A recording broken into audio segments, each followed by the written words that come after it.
présent, mon peuple souffre et est ruiné. Ce matin, j'ai vu des enfants à l'agonie parce que leurs parents n'ont rien. Donc en fait, François, donc vous faites le même déroulé tu pars à partir de la voie d'Alain, ne changez rien à ce que vous faites d'habitude, mais vous aurez la montée du rideau. Rareriroru. Êtes-vous conscient que nous avons dû retarder le sacre de mon frère pour vous attendre? Êtes-vous conscient que nous avons dû retarder le sacre de mon frère pour vous attendre?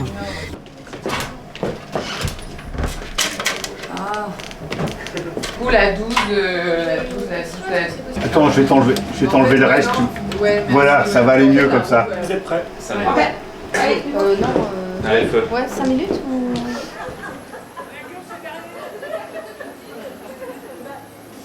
Merci d'avoir patienté, c'est un excellent spectacle. Merci madame. Merci à vous. Bon spectacle. Merci.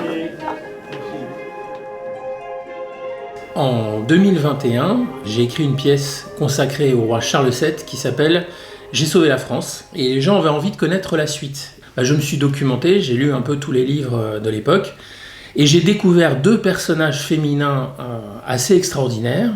L'un est Anne de Bretagne et puis une autre femme qui s'appelait Anne, qui était Anne de France. Et il se trouve que ces 2 femmes se sont affrontées pour la Bretagne et c'est comme ça que la pièce s'est créée. Vous ne songez tout de même pas à l'annulation de son mariage avec Jeanne? Si Charles n'a pas accédé à sa demande, c'est uniquement parce qu'il vous a donné sa parole. Le risque quand on a une pièce historique, c'est de se laisser un peu enfermer par la volonté de présenter des faits. Je pense que le but du théâtre, c'est pas la connaissance. Le but du théâtre, c'est l'émotion. Quelle raison y avait-il à me faire accoucher 5 fois pour tuer un à un tous mes petits? L'enjeu des personnages, c'est l'enjeu qu'on a tous, c'est d'essayer d'avoir une bonne vie et d'avancer, mais eux, avec un niveau de contrainte historique et politique qui est extraordinaire.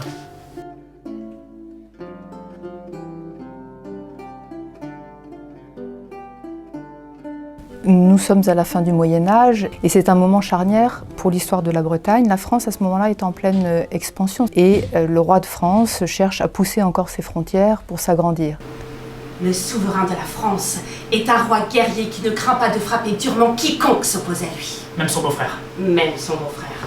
Si bien que le duc de Bretagne, François II, le père de Anne de Bretagne, va avoir à faire la guerre contre le roi de France sur ce qu'on appelle à l'époque les marches de Bretagne.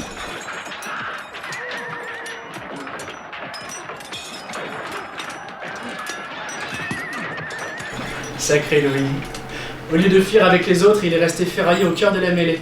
Il a eu la chance que nos soldats reconnaissent son armure. Ces hommes ont été oxy. Lui a été pris. Le duché de Bretagne est une des plus grandes seigneuries européennes. Il faut bien voir que c'est un territoire très important. La Bretagne tire de l'intérieur des terres des textiles en particulier qui sont fondamentaux au Moyen-Âge. Et puis la Bretagne est également un territoire avec un très long littoral. Et sur ce littoral, on va chercher ce qu'on appelle à l'époque l'or blanc. L'or blanc, c'est le sel. Or, c'est une denrée qui est très demandée à une époque où on ne sait pas conserver les aliments autrement qu'en les mettant dans des tonneaux de sel. Il peut y avoir une espèce de peur en se disant mais est-ce que je vais être assez qualifié pour comprendre? Est-ce que j'ai assez de bagages culturels? Et en fait, le personnage est une fantastique porte d'entrée vers des époques auxquelles on n'oserait peut-être pas s'intéresser a priori, mais qui donnent envie d'accéder au travail des historiens.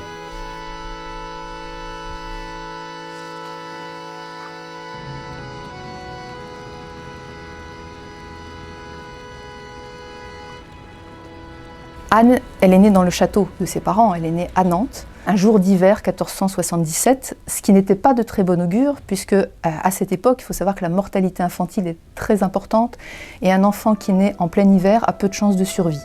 Donc, on peut dire déjà que c'est une fillette résistante. La couronne du duché ne peut être transmise qu'à un garçon. François, le duc de Bretagne, il n'aura pas de garçon. Donc, il se rend compte que cette fillette risque d'être celle qui va lui succéder. Il va être nécessaire de lui donner une éducation qui soit en phase avec le rôle qu'elle va jouer, un rôle dans son duché, un rôle dans l'histoire. Vous avez entraîné mon père dans cette guerre folle et fourni à Charles VIII le prétexte pour nous envahir. À présent, mon peuple souffre et mon pays est ruiné. Je trouve que le danger qu'il y a à mettre en scène quelque chose qu'on a écrit, c'est de se répéter. Et je trouve que c'est assez fantastique de pouvoir travailler avec un metteur en scène en qui on a totale confiance, parce qu'il va ajouter quelque chose en plus. La mise en scène, en fait, on l'a faite avec Valérie Delva, qui a vraiment travaillé très activement, donc c'est une mise en scène un peu à quatre mains. Ma conviction, c'est qu'il est très important d'être comédien pour être metteur en scène, parce qu'on comprend parfaitement les difficultés des comédiens qu'on a en face, on sait par quoi ils passent. On a des comédiens qui sont en demande d'être extrêmement guidés, d'autres qui vont être force de proposition et qui veulent énormément de liberté. Valérie, qui a beaucoup été présente avec nous pendant les 3 semaines pour toute la mise en scène, pour tout l'apprentissage, s'est adaptée à nous, s'est adaptée à nos personnalités. Même Alain, il voyait qu'il y avait certaines scènes que j'avais du mal à jouer parce que c'était pas du tout en moi, c'était des émotions, des sentiments, même des enjeux que je connaissais, où j'avais du mal à trouver. Donc ça aussi, c'était assez chouette d'avoir la possibilité de proposer des choses avec quand même un cadre, parce que moi j'aime bien travailler avec un cadre et des choses qui sont quand même établies pour après prendre de la liberté. On me tend mon bonnet et mes lettres, et là c'est le trop braise. Oui. Et du coup je re-rentre quand il fait noir aussi et je m'installe. Et après ça s'allume sur moi quand je suis assise. D'accord, parce que T'attends pas. Prends ton temps, mais speed un petit peu, mais t'as le temps. Mais pas trop. Bon, voilà, et ben voilà. Hein, Voilà, vous vous foutez de moi. Je vais aller préparer ma lettre. On a la chance de travailler avec donc, les 4 comédiens qui sont absolument fantastiques d'engagement et de motivation. Et on a véritablement essayé de travailler avec ce que leur propre personnalité à chacun peut apporter au personnage. Et c'est ça l'art de l'interprète. Hein. C'est pas juste de réciter un texte, c'est de le faire passer par soi. Louis, restez. Votre visite sera sans doute le seul moment plaisant de ma journée. J'ai 40 ans, j'ai 3 enfants, je sens que j'ai une maturité dans ma vie de femme, de maman, de comédienne, et ce personnage arrive au bon moment pour exploiter toute cette maturité, les doutes qu'on peut avoir, les frustrations qu'on peut avoir, les regrets qu'on peut avoir. Pour le coup, ma vie personnelle me nourrit aussi beaucoup sur ce rôle. Vous êtes prêt à vous dévouer pour me délester du fardeau de la Régence? J'ai compris. Et pourquoi non? Je suis cousin, beau-frère de Charles, je préside son conseil et je... Vous êtes surtout Louis d'Orléans, le prochain dans l'ordre de succession. Ses soupçons sont infames. J'aime mon cousin et je lui souhaite de régner longtemps. Pour moi, plus il y a de répétitions, mieux c'est, car c'est une alchimie qui se crée au fil du temps. Et bien évidemment, au fil des répétitions, on apprend aussi de mieux en mieux à se connaître dans ce personnage-là, mais aussi à mieux comprendre et à mieux connaître les enjeux des répliques de ses partenaires. C'est tout un assemblage, c'est comme une sorte de puzzle où chaque pièce se met jusqu'à un moment où on sent que le corps de la pièce prend véritablement. J'aurais préféré que Louis reste fidèle à la couronne, mais puisqu'il a choisi de trahir et d'être l'agresseur, nous allons de bon droit envoyer notre armée en Bretagne et parachever l'œuvre de notre père. C'est vraiment la guerre que vous voulez? Pour vous, Charles. Pour moi?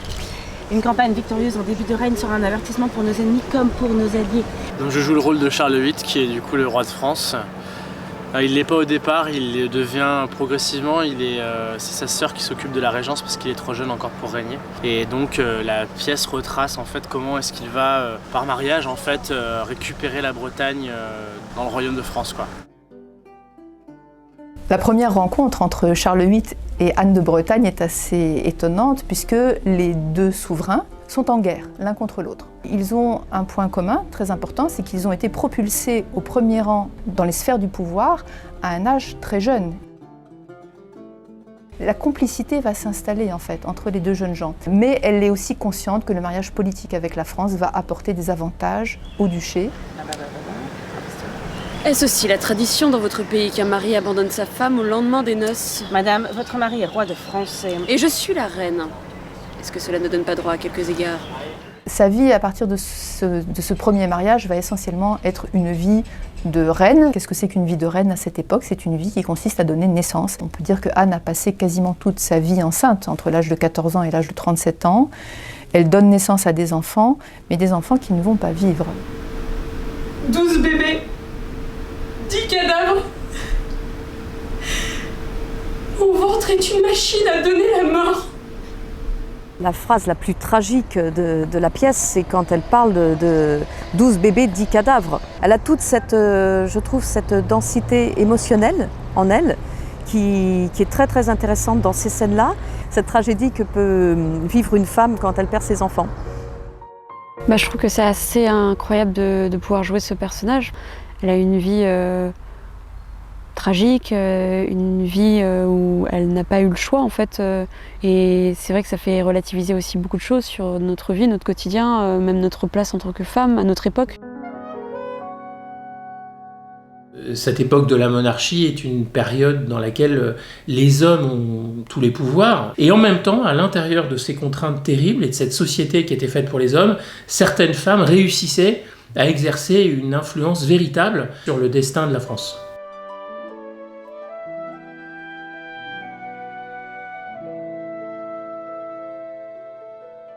Il faut voir que Anne est une des reines qui est restée le plus longtemps sur le trône de France. Et on a un peu l'impression que ces femmes qui prennent le pouvoir malgré tout le font en considérant que ça n'est pas la chose la plus importante finalement. Être un homme, être une femme n'est pas ce qui est important. Ce qui est important, c'est être légitime dans son pouvoir. Anne de Bretagne, elle est très notoire et méconnue. En fait, c'est un personnage fantasmé. Quand les gens viennent voir la pièce, ils découvrent une Anne de Bretagne qu'ils ne connaissaient pas. Elle a fonctionné au Théâtre de la Contrescarpe pendant 1 an. Et là, on est en train d'organiser une tournée en Bretagne.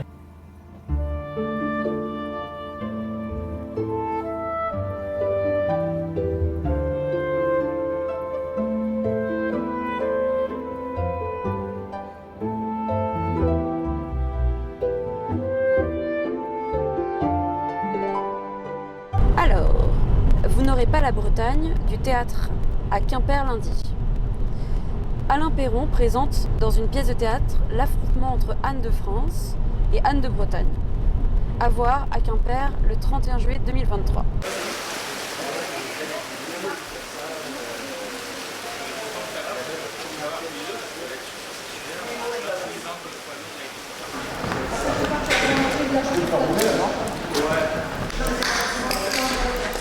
Ah, ça c'est l'écran ça? Avant de s'engager sur des dates, il faut prendre en compte toute la logistique qui va derrière aussi. Quand on est installé dans un théâtre, c'est très facile, mais chaque représentation isolée demande vraiment un effort de groupe.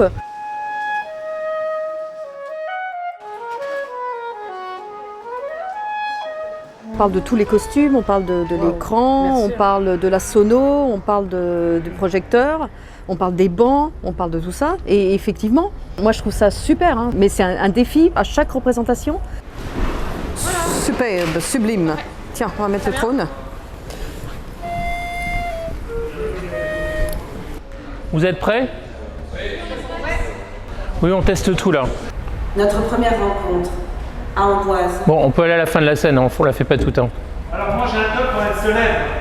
À la fin du repas, vos poèmes avaient chaviré l'auditoire. Je me souviens. Je pense qu'il vaudrait mieux qu'ils fassent toutes leurs entrées à court, comme vous aviez l'habitude de les faire à la Contrescarpe, et faire toutes les sorties décors à jardin, quoi. Comme ça évite l'embouteillage. Okay.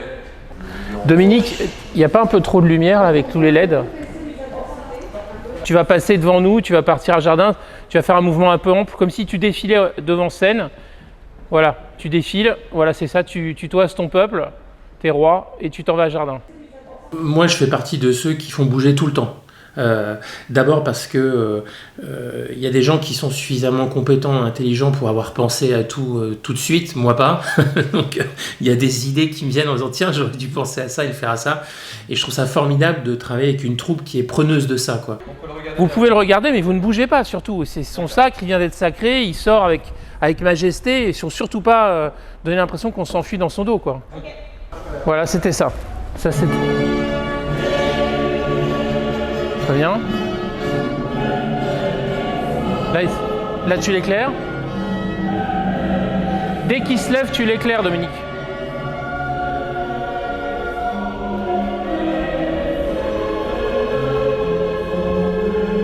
Et là, vous sortez.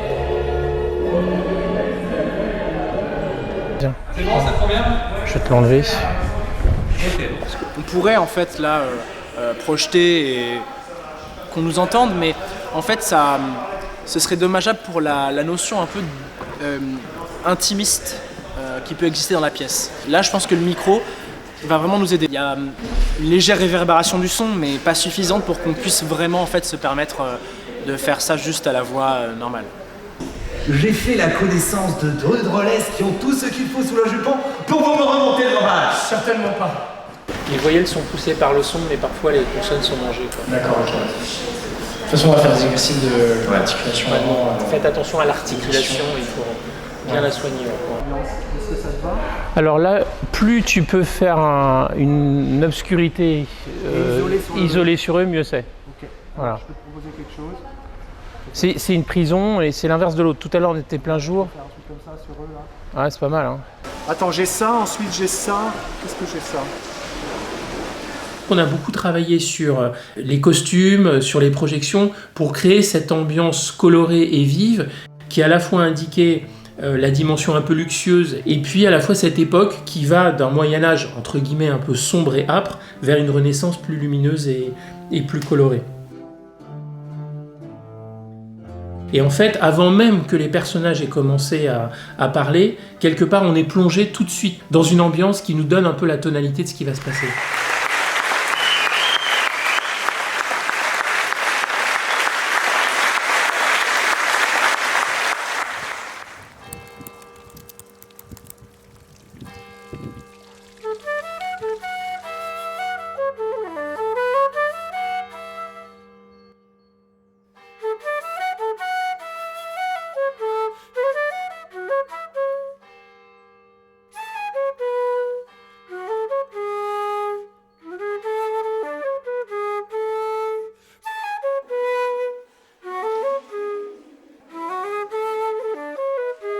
On est dans une société extrêmement croyante, mais chez Anne, il y a une dimension supplémentaire. Par exemple, parmi les attributs symboliques qu'elle va choisir pour ses tenues, il y a la cordelière, à l'imitation de ce que portait saint François d'Assise, qui avait choisi la pauvreté, ceinturer sa robe de bure avec une simple corde, en signe d'humilité. À toi, Nathalie. Non, t'as ta prière. Ah oui. Seigneur, délivrez-nous de la soumission. Si je dois me livrer à mon ennemi pour sauver mon peuple, je m'en remets à votre volonté. Mais de grâce, pour la Bretagne et sur mon âme, je vous en supplie, donnez-moi un fils. Anne se retrouve veuve à l'âge de 21 ans, mais elle a signé un contrat de mariage avec Charles VIII, dans lequel on disait en particulier que si le roi venait à mourir, elle devrait épouser son successeur. Il se trouve que Louis XII connaît bien Anne de Bretagne, il a entièrement confiance en ses capacités et elle a toute l'attitude pour gouverner en réalité pendant ce deuxième règne. Vous souriez, madame? Parce qu'à ce jour, c'est vous le prochain dans l'ordre de succession. Est-ce que vous nous imaginez mari et femme? Elle a négocié un certain nombre d'avantages pour ces sujets qui ne sont pas négligeables. En particulier, la gabelle, ce fameux impôt sur le sel qui est payé dans le royaume de France, Anne a négocié pour que ces sujets ne le payent pas. Donc ce mariage est quand même très avantageux pour les Bretons qui ont une grande fierté à considérer que leur duchesse s'est assise sur le trône de France et qu'elle continue à porter à la cour le costume breton. On a renoncé très vite à l'exactitude historique. En fait, le parallèle qu'on a pris, c'est de se dire on veut qu'ils ressemblent à des princes ou des princesses archétypaux. On a fait une espèce de mix entre les projections du public pour être aussi proche que possible de l'imaginaire qu'on se fait des princes et des princesses et quelques codes historiques, mais sans être trop prisonnier de la reconstitution parce qu'on avait peur qu'au lieu de nous rapprocher, elle nous éloigne. Voilà. C'est le cadeau de Charles. Vous le trouvez comment? Et on voulait vraiment que c'est une allure de conte de fées qui soit en opposition avec ce qu'ils vont finalement vivre en tant qu'humains. Oui, cette tragédie qu'ils vont vivre. Dès que je mets la veste, en fait, les bottes, ça change complètement ma posture, mon corps. En fait, ma tenue de corps n'est pas du tout la même une fois la veste mise. Et ça transforme complètement, ça va être vachement en fait pour l'incarnation. Les accessoires et les costumes, je trouve que ça nourrit aussi tout de suite le personnage parce que la façon de se déplacer, de bouger, de marcher, de s'asseoir, de regarder les autres, de se retourner, elle n'est pas du tout la même. Et là, le costume, tout de suite, on sent que waouh, ok, il y a une prestance, je dégage quelque chose, je représente quelque chose.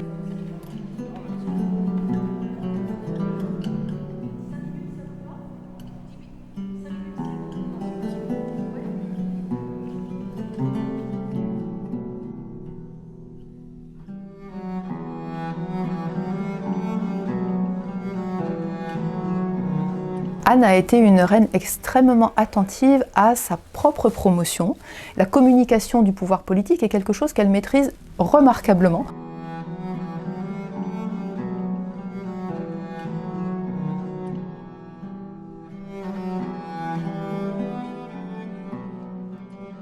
Elle commande également des livres d'heures, et en particulier, elle commande un livre qui est un des plus beaux livres de la Bibliothèque nationale de France aujourd'hui. Ce sont les très grandes heures d'Anne de Bretagne. Son portrait a été peint sur la première page par Jean Bourdichon, qui est un des très très grands artistes de ce début de la Renaissance. On a quelques portraits d'elle, mais c'est vrai que quand on regarde les portraits les uns après les autres, il n'y a pas forcément une grande ressemblance. Donc c'est un peu difficile de se faire une idée de ce qu'était son véritable visage.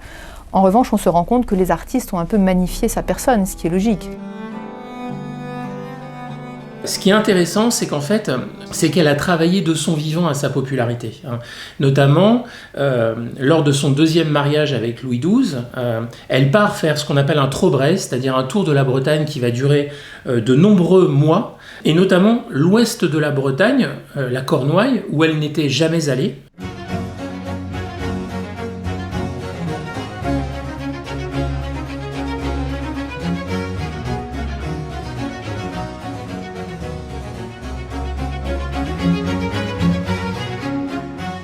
Elle va à la fois montrer sa dévotion, demander à Dieu un fils, et montrer à son époux et à la cour de France qu'elle garde du pouvoir sur ses terres et qu'elle reste duchesse en son pays.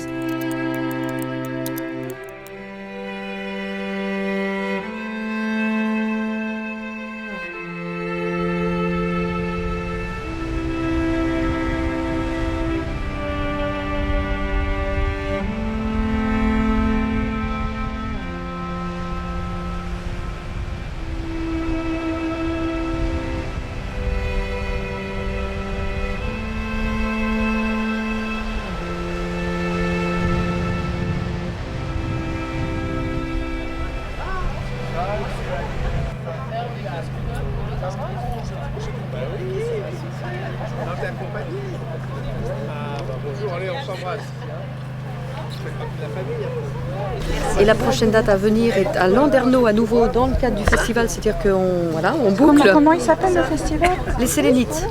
C'est au Family.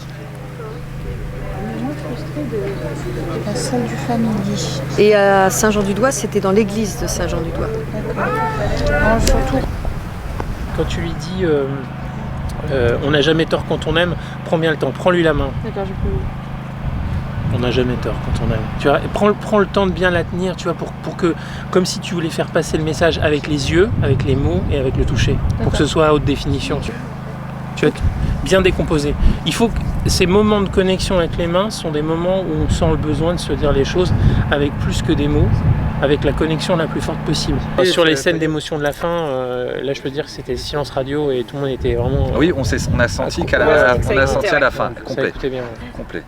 J'ai adoré samedi. Ah bon, ouais. Ah ouais, moi j'ai beaucoup. Les applaudissements étaient nourris, de toute façon tu le sens. Le cadre était beau. Hein. Le cadre. J'aime bien, mais le côté église, je sais pas, et on s'est dit ça, en costume, t'avais l'impression d'avoir pris une machine à remonter le temps, en fait c'est toi. C'est toi, t'es là, t'es tac tac, et ça me l'a fait pendant l'instant de la scène du sacre. T'es là, et avec le regard en l'air, avec le vitraux central. Waouh, ah ouais. Quand tu es arrivé, tu sens.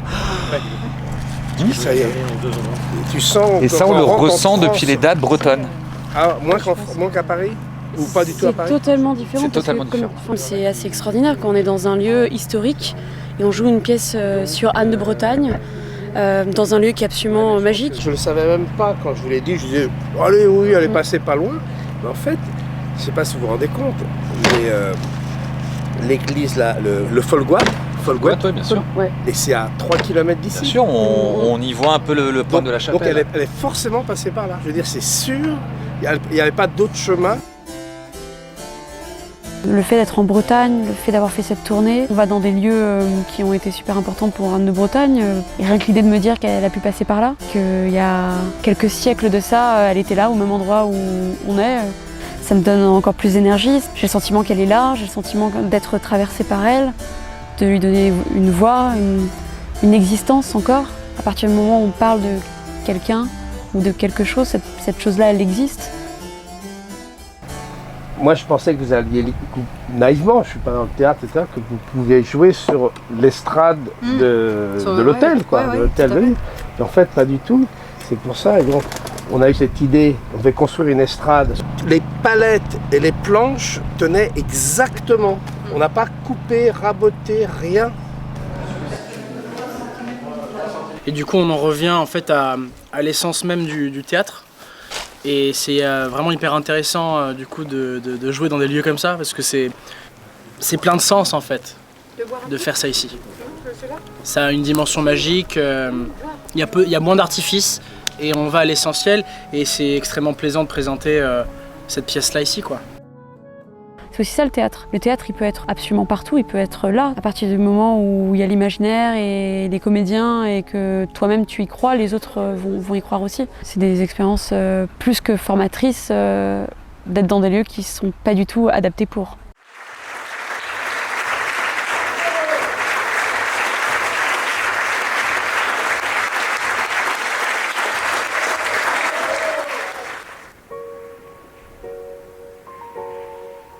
Au moment de sa mort, Anne va avoir des funérailles exceptionnelles. Son corps est exposé au château de Blois, où elle a rendu le dernier soupir. Donc cette exposition des souverains est une pratique courante à l'époque. Et ensuite, son char mortuaire va être emmené jusqu'à la basilique de Saint-Denis. Mais on a retiré de son corps son cœur, puisqu'elle avait demandé à être enterrée à Nantes, auprès de ses parents.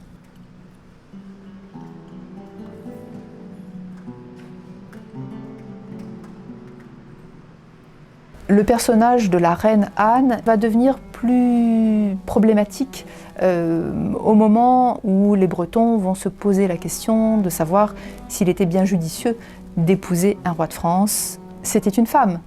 La question du mariage pour elle était quasiment incontournable. Je considère en tant qu'historienne que Anne a fait ce qu'elle a pu à l'époque où elle a vécu. C'est important de faire mémoire, non pas pour être nostalgique ou passéiste, mais au contraire pour être tourné vers le futur. Il y a une phrase de Shakespeare, que j'aime bien citer, autant choisir ses sources dans le théâtre, qui dit « Le passé est un prologue ». Voilà, tout est dit.